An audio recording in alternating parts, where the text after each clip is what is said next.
from the let's say Black experience or African American experience, you're just not ripping us off. You're ripping off the truth from everyone else.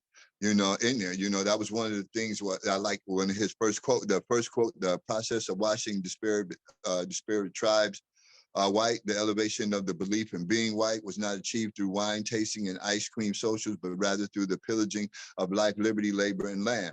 And various other acts meant first and foremost to deny you and me the right to secure and govern our own bodies. Now, he's saying that to his son, but I'm telling you, he's saying that to every single person that reads that, because it's not just the people of color that this happened to.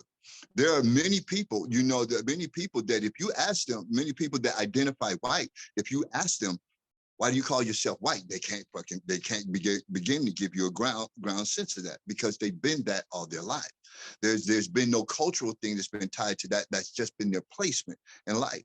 So when in like the piece that I did, I Hate White People, in there, that's what I'm posting on. It's like, you need to understand this. We're saying that that if you are identifying as white, you must understand that you're wearing the cloak of the oppressor, because the reason for white was to identify you to be greater than these other people. Right. So white supremacy to me is kind of redundant, when you get an understanding of that. But we don't. We begin to, and I began to in reading that book. I that's what brought that to me. It was like, okay, ding. That's why something did not fit right with me. It's like that this happened to. I got it, and they didn't have that structure.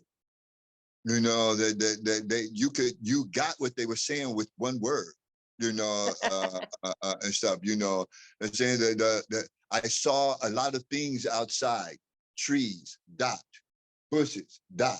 You didn't have to go, I saw trees and I saw bushes and I saw, but you got what they were saying. It was, so I'm like, what being in your class did was like, oh,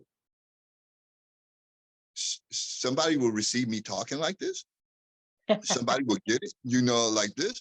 I mean, I know like Cats in the Hood or, like this, I know they're going to get it, but I'm like, she got me, she got me. Okay. She didn't come back and go, James, you got to change the structure. She got it.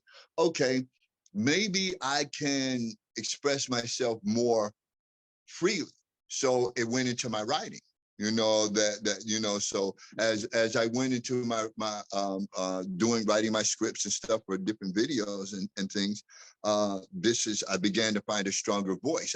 I got away sometimes from doing the conservative dance. You're like I'm giving you what you want, not what I want to give you. I'm giving. So the dream thrives on generalization, on limiting the number of possible questions, on privileging immediate answers. The dream is the enemy of all art, courageous thinking, and honest writing. That falls to me in that pretext. All right, because if I just follow the context of the dream, I would never say that, because it's disruptive. And the dream is not to be, the dream presented is not to be disruptive in that manner. It's to be good trouble.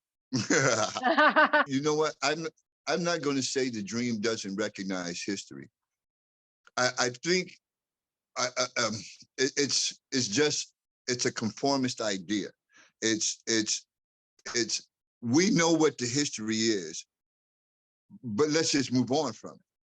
And in certain instances, I can understand that, because in some situations I operate that way. Okay, this just happened, like this. We can wallow in it, or we can figure out how we move on from that. And I get that. The thing is, but the call to the dream is to pacify. Yeah. And though I understand wanting peace, I think that sometimes the two can be mistakenly intertwined. That pacification and peace are the same thing, and they're not the same thing.